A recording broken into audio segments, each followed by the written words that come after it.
Hi hello everyone, welcome back to my YouTube channel. ಇವತ್ತು ನಾನು ನಾಳೆ ಮತ್ತು ನಾಡ್ದು ಇರೋ ಗೌರಿ ಗಣೇಶ ಹಬ್ಬದ ಬಗ್ಗೆ ತಿಳಿಸ್ಕೊಡ್ಬೇಕು ಅಂತ ಹೇಳಿ ಬಂದಿದ್ದೀನಿ. ಸೊ ನಮ್ಮನೇಲಿ ನಾವೇನೇನು ಮಾಡ್ತೀವಿ ಅಂತ ಹೇಳಕ್ಕೆ ಬಂದಿದ್ದೀನಿ. ಸೊ ನಾಳೆ ಇರೋ ಹಬ್ಬದಲ್ಲಿ ನಮ್ಮ ಪಾಪುಗೆ ರಜೆ ಇರಲಿಲ್ಲ. ಸೊ ಹಾಗಾಗಿ ಅವನಿಗೆ ಹೋಮ್ವರ್ಕ್ ಇತ್ತು, ಅದನ್ನ ಬರೆಸ್ತಾ ಇದ್ವು. ಹಾಗೆ ನಮ್ಮ ಮನೆಯವ್ರು ಬಂದು ಎಲ್ಲ ಸ್ಕ್ರೀನ್ ಡೆಕೋರೇಷನ್ ಮಾಡಿಬಿಟ್ಟು ಇವತ್ತು ನೈಟ್ ಮಲ್ಕೊಳ್ಳೋಣ, ಬೆಳಗ್ಗೆ ಎದ್ದು ಬೇಕಾದರೆ ಗೌರಿನೆಲ್ಲ ಕೂರಿಸಿದ್ರಾಯ್ತು ಅಂತ ಹೇಳಿ ಸ್ಕ್ರೀನ್ ಮತ್ತು ಹಾಗೆ ಹಿಂದೆಗಡೆ ಹಾರನೆಲ್ಲ ಡೆಕೋರೇಟ್ ಮಾಡ್ತಾಯಿದ್ರು. ಸೊ ನಾವು ನೋಡ್ದಂಗೆ ಗೌರಿ ಗಣೇಶ ಹಬ್ಬ ಆಲ್ಮೋಸ್ಟ್ ಎಲ್ಲರೂ ಕಾಯ್ತಾ ಇರ್ತಾರೆ ಮಾಡೋಕ್ಕೆ ಅಂತ ಹೇಳಿ. ಸೊ ಹುಡುಗರಿಗಂತೂ ಹೆವಿ ಖುಷಿ ಇರುತ್ತೆ. ನಾವು ಮಂಗಳಗೌರಿ ವ್ರತನ ಆಚರಿಸ್ತೀವಿ, ಹಾಗೆ ವರಮಹಾಲಕ್ಷ್ಮಿ ಕೂಡ ಆಚರಿಸ್ತೀವಿ. ಸೊ ಇದಾದಮೇಲೆ ಬರೋದೆ ಶ್ರಾವಣ ಮುಗಿದ ನಂತರ ಭಾದ್ರಪದ ಮಾಸದ ಶುಕ್ಲ ಪಕ್ಷದಲ್ಲಿ ನಾವು ಗಣೇಶನ ಗೌರಿ ವ್ರತನ ಮಾಡ್ತೀವಿ. ಸೊ ಫಸ್ಟು ನಾವು ಗೌರಿ ವ್ರತ ಮಾಡ್ತೀವಿ, ಆಮೇಲೆ ಗಣೇಶನ ಕೂರಿಸೋದು. ಗೌರಿ ವ್ರತ ಫಸ್ಟು ಯಾಕೆ ಮಾಡ್ತೀವಿ ಅಂತ ಅಂದರೆ, ಗಣೇಶನ ತಾಯಿಯಾದ ಗೌರಿ ತಾಯಿಯನ್ನು ಸ್ವರ್ಣ ಗೌರಿ ವ್ರತ ಆಚರಣೆ ಮಾಡಬೇಕು ಅಂತ ಹೇಳಿ ಮೊದಲು ನಾವು ಭೂಮಿಗೆ ಕರೆತಂದು ಗೌರಿ ದೇವಿ ಪೂಜೆನ ಫಸ್ಟ್ ಮಾಡಿ, ಅಂದರೆ ಸ್ವರ್ಣ ಗೌರಿ ವ್ರತನ ಫಸ್ಟ್ ಮಾಡಿ ಆಮೇಲೆ ನಾವು ಗಣೇಶ ಹಬ್ಬನ ಆಚರಿಸ್ತೀವಿ. ಸೊ ನಾವು ಗೌರಿ ಹಬ್ಬದ ದಿನ ಗೌರಿ ದೇವಿ ಮುಂದೆ ಬಾಗಿನ ಇಟ್ಟು ಬಾಗಿನ ಪೂಜೆಗಳನ್ನೆಲ್ಲ ಮಾಡಿ ಮನೆಗೆ ಬಂದು ಹೆಣ್ಮಕ್ಳಿಗೆ ಅದನ್ನು ಕೊಟ್ಟು ನಾವು ವ್ರತನ ಮಾಡ್ತೀವಿ. ಯಾವ ಥರ ನಾವು ವ್ರತ ಮಾಡ್ತೀವಿ ಅನ್ನೋದನ್ನ ನೀವು ನೆಕ್ಸ್ಟ್ ನೋಡ್ಬೋದು. ಸೊ ಫಸ್ಟು ಹಿಂದಿನ ದಿನ ನೈಟು ನಾವು ಇಷ್ಟು ಡೆಕೋರೇಷನ್ ಮಾಡಿ ಮಲ್ಕೊಂಡ್ವು. ನೆಕ್ಸ್ಟ್ ದಿನ ಬಂದು ನಮ್ಮ ಮನೆಗೆ ಅಮ್ಮ ಬಂದರು. ಸೊ ಬೆಳಗ್ಗೆನೇ ಬಂದರು ಬಾಗಿನ ತಗೊಂಡು. ಹಬ್ಬ ಮಾಡಬೇಕಾದ್ರೆ ನಾನು ವಿಡಿಯೋ ಕ್ಲಿಪ್ಸ್ ಮಾಡಬೇಕು ಅಂತ ತುಂಬ ಯೋಚನೆ ಮಾಡಿದ್ದೆ. ಹೇಗೆ ನಮ್ಮ ಮನೆಯವರು ಪುರೋಹಿತಿಕೆ ಫೀಲ್ಡಲ್ಲಿ ಇರೋದ್ರಿಂದ ಅವರು ಸ್ಯಾರಿನೆಲ್ಲ ತುಂಬ ಚೆನ್ನಾಗಿ ಉಡಿಸ್ತಾರೆ. ಸೊ ನಾನು ಯೋಚನೆ ಮಾಡಿದೆ, ಅದೆಲ್ಲ ಕ್ಲಿಪ್ಸ್ ತೆಗ್ದು ಹಾಕಬೇಕು ಅಂತ ಅಂದ್ಕೊಂಡೆ. ಸೊ ಸಡನ್ನಾಗಿ ನಮ್ಮಮ್ಮ ಬಂದಿದ್ದರಿಂದ ನಾನು ಮರ್ತೇ ಹೋದೆ. ಅಮ್ಮ, ಅಣ್ಣ, ಅತ್ತಿಗೆ, ಪಾಪು ಎಲ್ಲ ಜೊತೆಯಲ್ಲೇ ಬಂದರು. ಸೊ ಬಾಗಿನ ಕೊಟ್ಬಿಟ್ಟು ಅಮ್ಮ ಅವರ ತಮ್ಮನ ಮನೆಗೆ ಹೋಗಿ ಅವರು ಬಾಗಿನ ಇಸ್ಕೊಂಬರೋಕ್ಕೆ ಅಂತ ಹೇಳಿ ಹೋದರು. ಸೊ ಫಸ್ಟು ನಮ್ಮ ಮನೆಯವರು ಈ ಥರ ರೆಡಿ ಮಾಡಿದರು, ಸೀರೆ ಎಲ್ಲ ಉಡಿಸಿ. ಸೊ ಅದಕ್ಕೆ ಪೂರ್ತಿ ಎಲ್ಲ ಡೆಕೋರೇಟ್ ಎಲ್ಲ ಮಾಡಿ ಹಾರ ಎಲ್ಲ ಹಾಕಿ ರೆಡಿ ಮಾಡಿದರು ಗೌರಿ ದೇವಿನ. ನಾವು ಫಸ್ಟ್ನೇ ದಿನ ಗೌರಿ ಪೂಜೆ ಮಾಡ್ತೀವಿ, ಹಾಗಾಗಿ ಫಸ್ಟು ಗೌರಿನ ಇಟ್ಕೊತೀವಿ. ನೆಕ್ಸ್ಟ್ನೇ ದಿನ ಬಂದು ಗಣೇಶನ್ನ ಕೂರಿಸ್ತೀವಿ. ಆದರೂ ಇರಲಿ, ಗೌರಿ ಒಂಟಿಯಾಗಿರಬಾರ್ದು ಅಂತ ಹೇಳಿ ಪಕ್ಕದಲ್ಲಿ ನಾವೊಂದು ಗಣೇಶನ ಅಂದರೆ ವಿಗ್ರಹನ ಇಟ್ಟಿದ್ವು. ಸೊ ನೋಡಿ, ಎಲ್ಲ ಪೂಜೆ ಎಲ್ಲ ಆದಮೇಲೆ ಎಲ್ಲರೂ ಆರತಿ ಬೆಳಗ್ತಾ ಇದ್ದಾರೆ. ನಾನು ಲೇಟಾಗಿ ಇದ್ದೆ, ಯಾಕೆಂದರೆ 9th ಮಂತ್ ಪ್ರೆಗ್ನೆನ್ಸಿ ಜರ್ನಿಲಿರೋದ್ರಿಂದ ನನಗೆ ಬೇಗ ಎದ್ದು ಏನೂ ಮಾಡೋಕ್ಕಾಗಲ್ಲ ಅಂತ ಹೇಳಿ ನಾನು ನಿಧಾನಕ್ಕೆ ರೆಡಿ ಆಗ್ತಿದ್ದೆ. ನಮ್ಮ ಮನೆಯವರು ಮತ್ತು ಹಾಗೆ ಎಲ್ಲ ಅಕ್ಕ, ಅಮ್ಮ ಎಲ್ಲ ಇದ್ರಲ್ಲ, ಅವರೇ ಎಲ್ಲ ರೆಡಿ ಮಾಡಿಕೊಂಡು ಮಾಡ್ತಾಯಿದ್ರು ಪೂಜೆನ. ನಾನು ನಿಧಾನಕ್ಕೆ ಹೋಗಿ ರೆಡಿ ಆಗಿಬಿಟ್ಟು ಬರೋಣ ಅಂತ ಹೇಳಿ ಸ್ನಾನ ಮಾಡಿಕೊಂಡು ಪೂಜೆಗೆ ಬಂದೆ. ಸೊ ನೋಡಿ, ನಮ್ಮ ಕಡೆಯಲ್ಲಿ ನಾವು ಹಿಂಗೆ ಗೌರಿ ಇಟ್ಟು ಇದೇ ಥರನೇ ಬಾಗ್ನನ ಗೌರಿಗೆ ನಿಲ್ಲಿಸಿ ಆಮೇಲೆ ನಾವು ಬಾಗ್ನ ಕೊಡ್ತೀವಿ. ಸೊ ಪ್ರತಿಯೊಬ್ಬರು ನಾವು ನಮ್ಮ ಮನೇಲಿ ಅಂತ ಅಲ್ಲ, ನಮ್ಮ ಕಡೆ ನಾವು ಹಿಂಗೆ ಆಚರಿಸೋದು. ಏನು ಮನೆ ಹೆಣ್ಮಕ್ಳು ಇರ್ತಾರೋ ಅವ್ರನ್ನ ಕರೆದು ಗೌರಿ ಹಬ್ಬದ ದಿನ ಬಾಗ್ನ ಕೊಡೋದನ್ನ ನಾವು ಒಂದು ವಾಡಿಕೆ ಮಾಡ್ಕೊಂಡಿದ್ದೀವಿ. ನಮಗೆ ಇದೇ ಥರ ಹಬ್ಬ ಮಾಡಿ ರೂಢಿ ಆಗಿದೆ. ಸೊ ನಾವು ಅಲ್ಲೇ ಹೆಚ್ಚು ಕಮ್ಮಿ ನನ್ನ ಮದುವೆಯಾಗಿ 5-6 ವರ್ಷ ಆಯಿತು. 5-6 ವರ್ಷದಿಂದನೂ ನಾವು ಹೀಗೆ ಮಾಡೋದು. ಹಬ್ಬದ ದಿನ ಅಮ್ಮ ಬಂದು ಫಸ್ಟ್ನೇ ಹಬ್ಬ ಬಂದು ನಮ್ಮಮ್ಮ ಜೋರಾಗಿ ಮಾಡಿಸಿದ್ರು. ಸೊ ಎಲ್ಲ ಇಲ್ಲಿಗೆ ತಂದು ಇಲ್ಲೇ ಮಾಡಿದರು. ಈ ಸತಿನೂ ಕೂಡ ನಾನು ಪ್ರೆಗ್ನೆಂಟ್ ಇರೋದ್ರಿಂದ ಇಲ್ಲಿಗೆ ತೊಗೊಂಬಂದಿದ್ರು ಬಾಗ್ನ ಎಲ್ಲ. ಆಲ್ಮೋಸ್ಟ್ ನಮ್ಮಮ್ಮ 5 ವರ್ಷದಿಂದನೂ ಬರ್ತಾರೆ, ಹಬ್ಬ ಮಾಡ್ತಾರೆ. ಸೊ ಏನು ಬಾಗ್ನ ಇರುತ್ತೋ ಅದನ್ನೆಲ್ಲ ಕೊಟ್ಬಿಟ್ಟು ಹೋಗ್ತಾರೆ. ನಮ್ಮಮ್ಮಗೆ ತುಂಬ ಇಷ್ಟ ಅವ್ರ ಮನೇಲಿ ನಾವು ಮಾಡಬೇಕು ಅಂತ ಹೇಳಿ. ಬಟ್ ನಮ್ಮಮ್ಮ ಅವರ ತಮ್ಮ ಇಲ್ಲಿರೋದ್ರಿಂದ ಅವರಿಗೆ ಆಲ್ಮೋಸ್ಟ್ ಬೆಂಗಳೂರಿಗೆ ಹೋಗೋಕ್ಕಾಗಲ್ಲ, ಹಾಗಾಗಿ ಅಮ್ಮ ಇಲ್ಲಿಗೆ ಬರ್ತಾರೆ. ಸೊ ನಾನು ಹಾಗಾಗಿ ಇಲ್ಲೇ ಮಾಡ್ತೀನಿ. ಸೊ ನಮ್ಮ ಮನೇಲೆಲ್ಲ ಪೂಜೆ ಮುಗೀತಿದ್ದಂಗೆ ಬಾಗ್ನದ್ದೆಲ್ಲ ನಾವು ನೆಕ್ಸ್ಟು ಫ್ಯಾಮಿಲಿ ಎಲ್ಲ ದೇವಸ್ಥಾನಕ್ಕೆ ಹೊರಟು. ಸೊ ಇದೇ ನೋಡಿ, ನಾವು ಸುಳೇಕೆರೆ ವೀರಭದ್ರೇಶ್ವರ ದೇವರು ಅಂತ ಹೇಳೋದು. ಸೊ ಎಲ್ಲರೂ ರೆಡಿಯಾಗಿ ಮನೇಲಿ ಬೇಗ ಪೂಜೆ ಮುಗಿಸಿ ಎಲ್ಲರೂ ಬೇಗ ಬಂದರು. ಬಟ್ ನಾನು ಮಾತ್ರ ಲೇಟ್ ಮಾಡಿದೆ. ನನಗೆ ಆಲ್ಮೋಸ್ಟ್ ಓಡೋಕ್ಕೆ ಆಗ್ತಾನೆ ಇರಲಿಲ್ಲ, ತುಂಬ ಸುಸ್ತಾಗ್ತಿತ್ತು. ಹಾಗಾಗಿ ಬರೋದೇ ಇಲ್ಲ ಅಂತ ಹೇಳ್ತಿದ್ದೆ. ಬಟ್ ಆದ್ರೂ ಎಲ್ಲ ಹಿಂಸೆ ಮಾಡಿದರು, ಬಾ ಏನೂ ಆಗಲ್ಲ ಅಂತ ಹೇಳಿ. ಹಾಗಾಗಿ ನಾನು ಇಲ್ಲಿ ಹೋಗೋಣ ಅಂತೇಳಿ ಆಲ್ಮೋಸ್ಟ್ ಎಲ್ಲ ಪೂಜೆ ಮುಗಿಸಾದ್ಮೇಲೆ ಲೇಟಾಗಿ ಹೋದೆ.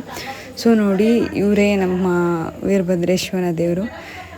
ಹಾಗೆ ತಾಯಿ ಭದ್ರಕಾಳಮ್ಮ ನಾನು ಫಸ್ಟ್ ತೋರಿಸ್ದೆ. ಸೊ ಅಲ್ಲೇ ನಮ್ಮ ಅಣ್ಣ ಬಂದಿದ್ದ.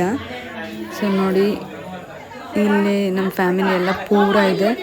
ಸೊ ಎಲ್ಲರೂ ಪೂಜೆ ಮುಗಿಸ್ಕೊಂಡು ನೆಕ್ಸ್ಟು ಲಾಸ್ಟಲ್ಲಿ ಒಂದು ಮೆಮೊರೀಸ್ ಅಂತ ಹೇಳಿ ಒಂದು ಫೋಟೋಸ್ ತೆಗೆಸ್ಕೊಳ್ಳೋಣ ಅಂತ ಹೇಳಿ ಎಲ್ಲ ನಿಂತ್ಕೊಂಡ್ವು. ಸೊ ನೆಕ್ಸ್ಟು ಊರೊಳಗೆ ದೊಡ್ಡಮ್ಮ ದೇವಿ ದೇವಸ್ಥಾನ ಇದೆ, ನಾವು ಅಲ್ಲಿಗೆ ಹೋಗ್ತಿದ್ವು.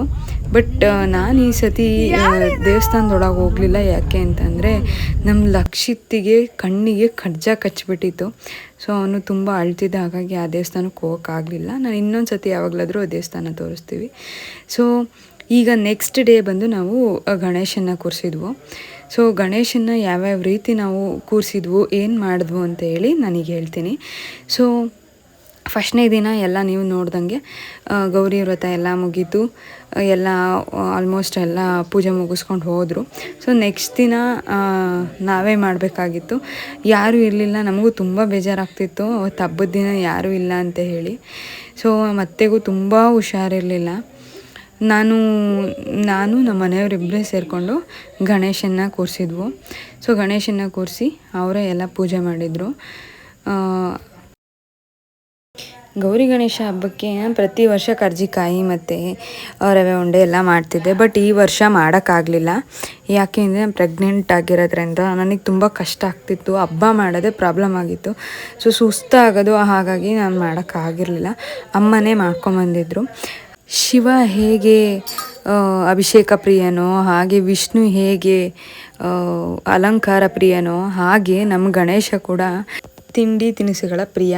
ಹಾಗಾಗಿ ನಾವು ಈ ಸತಿ ಮಾಡಬೇಕಾಗಿತ್ತು. ಸೊ ಈ ವರ್ಷ ಮಾಡೋಕ್ಕಾಗ್ದಿಲ್ದಿರೋದ್ರಿಂದ ಅಮ್ಮನೇ ಮಾಡ್ಕೊಂಬಂದಿದ್ರು. ಹಾಗಾಗಿ ಗೌರಿ ಹಬ್ಬಕ್ಕೆ ನಾನು ಬರೀ 5 ಮಾತ್ರ ಇಟ್ಟಿದ್ದೆ. 5 ರವೆ ಉಂಡೆ, 5 ಕರ್ಜಿಕಾಯಿ ಸಾಕು ಅಂತ ಹೇಳಿ. ಗಣೇಶನಿಗೆ ನಾನು ಆಲ್ಮೋಸ್ಟ್ 9 ಇಟ್ಟಿದ್ದೆ. ಹಾಗಾಗಿ ಈ ವರ್ಷ ನನ್ನ ಕೈಲಿ ಮಾಡೋಕ್ಕಾಗ್ದಿದ್ದು ನಮ್ಮಮ್ಮ ಮಾಡಿಕೊಟ್ಟಿದ್ದಾರೆ. ಇರಲಿ ಪರವಾಗಿಲ್ಲ, ಯಾರೋ ಒಬ್ಬರು ಮಾಡಿ ಇಟ್ಟರಾಯ್ತು, ನಮ್ಮ ಗಣೇಶಂಗೆ ಅರ್ಪಿಸಿದ್ರಾಯ್ತು. ಸೊ ಗೌರಿ ಪೂಜೆ ನೆಕ್ಸ್ಟ್ ದಿನ ನಾವು ಗಣೇಶನ ಇಡ್ತಿದ್ವು. ಸೊ ಗಣೇಶನ ಇಟ್ಟಿದ್ದ ದಿನವೇ ಪ್ರತಿ ವರ್ಷ ನಾವು ಬಿಡ್ತಿದ್ವು. ಬಟ್ ಈ ಸತಿ ನಾವು ನಮ್ಮ ಮನು ಬಂದು ಪೂಜೆಗೆ ಅಂತ ಹೇಳಿ ಹೊರಗಡೆ ಹೋದರು. ಸೊ ಹಾಗಾಗಿ ಅವ್ರು ಇರಲಿಲ್ಲ ಅಂತ ಹೇಳಿ ನಾವು 3ನೇ ದಿನಕ್ಕೆ ಗೌರಿನ ಸಡಿಲಿಸಿದ್ವು, ಹಾಗೆ ಗಣೇಶನ ಬಿಟ್ವು. ಹಾಗಾಗಿ ಈ ಸತಿ 3 ದಿವಸ ಇದ್ದ ನಮ್ಮ ಮನೇಲಿ ಗಣಪ. ಸೊ ಡೈಲಿ ಗಣೇಶ ಮನೇಲಿದ್ದಾರೆ ಅಂತ ಅಂದರೆ ನಾವು ಏನು ಮಾಡಬೇಕು ಅಂದರೆ ಬೆಳಗ್ಗೆ ಸಂಜೆ ಹೊತ್ತು ನೈವೇದ್ಯನ ಮಾಡ್ತಾನೆ ಇರಬೇಕು. ಯಾಕೆ ಅಂದರೆ ಗಣೇಶ ತಿಂಡಿ ತಿನಿಸುಗಳ ಪ್ರಿಯ ಅಂತ ನಾನು ನಿಮಗೆ ಹೇಳಿದೆ. ಸೊ ಹಾಗಾಗಿ ಡೈಲಿ ನಾವು ರಸಾಯನ ಅಥವಾ ಅವಲಕ್ಕಿ ಬೆಳಗ್ಗೆ ಸಂಜೆ ಈ ಥರ ಎಡೆ ಮಾಡಿ ನೈವೇದ್ಯ ಮಾಡ್ತಿದ್ವು. ಸೊ ಪ್ರತಿ ವರ್ಷ ಗಣೇಶ ಬಿಡಬೇಕಾದ್ರೂ ಆಲ್ಮೋಸ್ಟ್ ನಮ್ಮ ಮನೇಲಿ ಯಾರಾದರೂ ನೆಂಟರು ಇದ್ದೇ ಇರ್ತಿದ್ರು. ಬಟ್ ಈ ಸತಿ ಯಾರೂ ಇರಲಿಲ್ಲ. ಅದೇ ನಾವು 3 ದಿನಕ್ಕೆ ಬಿಟ್ವಿ ಅಂತ ಹೇಳಿದ್ನಲ್ಲ, ಹಾಗಾಗಿ ನಮ್ಮ ಮನೇಲಿ ಯಾರೂ ನೆಂಟರುಗಳಿರಲಿಲ್ಲ. ತುಂಬ ಬೇಜಾರಾಗ್ತಿತ್ತು. ಪ್ರತಿ ವರ್ಷ ನಾನು ಟ್ಯೂಷನ್ ಮಾಡ್ತಿದ್ದೆ, ಟ್ಯೂಷನ್ ಸ್ಟೂಡೆಂಟ್ಸ್ ಇರ್ತಿದ್ರು, ಅವರೇ ಎತ್ಕೊಂಡು ಹೋಗ್ಬಿಡ್ತಿದ್ರು ಗಣೇಶ ಗೌರಿನೆಲ್ಲ. ಸೊ ಈ ಸತಿ ಯಾರೂ ಇಲ್ಲ, ನಾವೇ ಮನೆಯವರೇ ಬಿಟ್ವು. ತುಂಬ ಬೇಜಾರಾಗ್ತಿತ್ತು. ಗಣೇಶ ಬಿಡೋ ಟೈಮಲ್ಲಿ ಜನ ಜಾಸ್ತಿ ಇದ್ದಷ್ಟು ತುಂಬ ಚೆನ್ನಾಗಿರುತ್ತೆ, ಮನೇಲಿ ನೆಂಟರು ಇದ್ದಷ್ಟು ಖುಷಿ ಆಗುತ್ತೆ. ಸೊ ನೋಡಿ, ನಮ್ಮ ಮನೆ ಗಣೇಶನಿಗೆ 2ನೇ ದಿನದ ಪೂಜೆ.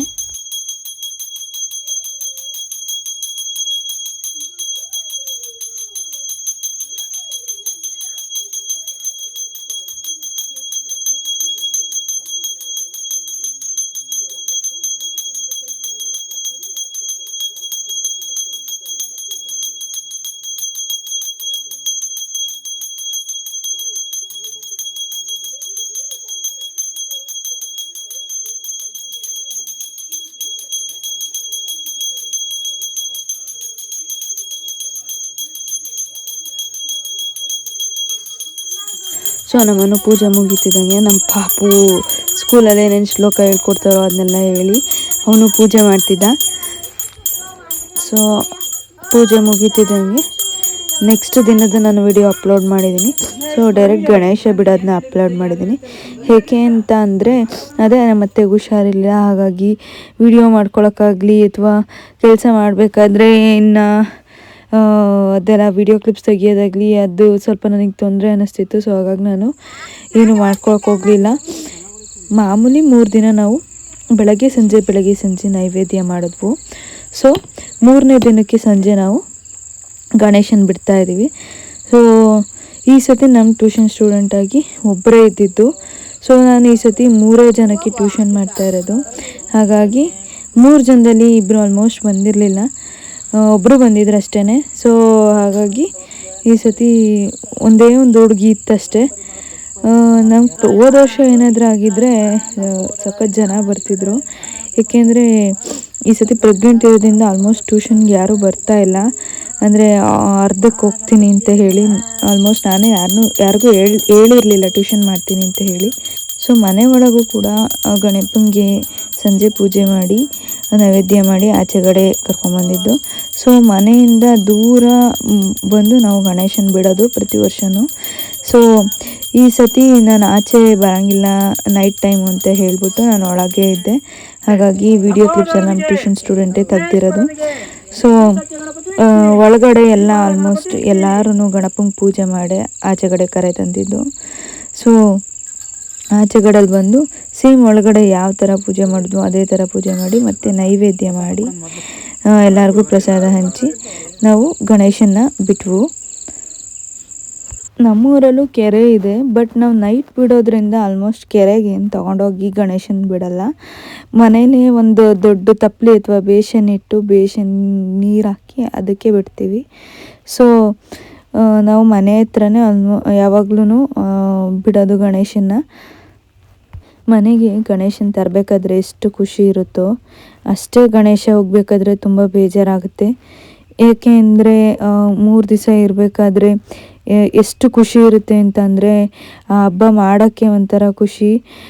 ನಮಗೆ ನೈವೇದ್ಯ ಮಾಡೋದಾಗಲಿ ಪೂಜೆ ಮಾಡೋದಾಗಲಿ ಬೆಳಗ್ಗೆ ಸಂಜೆ ಯಾರೋ ಒಬ್ರು ಇದ್ದಾರೆ ಅನ್ನೋ ಥರ ಫೀಲ್ ಆಗುತ್ತೆ ಎಕ್ಸ್ಟ್ರಾ. ಸೊ ಬಟ್ ಹೋಗ್ಬೇಕಾದ್ರೆ ಅದೇ ಥರನೇ ಬೇಜಾರಾಗುತ್ತೆ, ಏನೂ ಮಾಡೋಕ್ಕಾಗಲ್ಲ. ಅದರಲ್ಲೂ ಈ ಸತಿ ನಾನು ಹೋಗಿ ಆಲ್ಮೋಸ್ಟ್ ಗೌರಿ ಗಣೇಶನ ಬಿಡೋಕ್ಕಾಗಲಿಲ್ಲ. ಅದೇ ನನಗೆ ತುಂಬ ಬೇಜಾರಾಗಿದ್ದು. ಇರಲಿ ಪರವಾಗಿಲ್ಲ. ಸೊ ನಾನು ನಿಮಗೆ ಸ್ಯಾರಿ ಯಾವ ಥರ ನಮ್ಮ ಮನೆಯವರು ಉಡಿಸ್ತಾರೆ ಅಂತ ಹೇಳಿ ತೋರಿಸ್ಕೊಡ್ಲಿಲ್ಲ, ಅದಕ್ಕೇ ಈ ಥರ ರಿವರ್ಸ್ ಮಾಡಿ ಹಾಕಿದ್ದೀನಿ ರಿಮೂವ್ ಮಾಡಬೇಕಾದ್ರೆ. ಸೊ ನೋಡಿ ಇದೇ ಥರನೇ ನಮ್ಮ ಮನೆಯವರು ಗೌರಿ ದೇವಿಗೆ ಸ್ಯಾರಿ ಉಡಿಸಿದ್ದು. ಸೊ ನಮ್ಮ ಮನೆ ಗೌರಿ ಗಣೇಶ ಹಬ್ಬ ಯಾರಿಗೆಲ್ಲ ಇಷ್ಟ ಆಯಿತು, thanks for watching. Like, comment and subscribe please.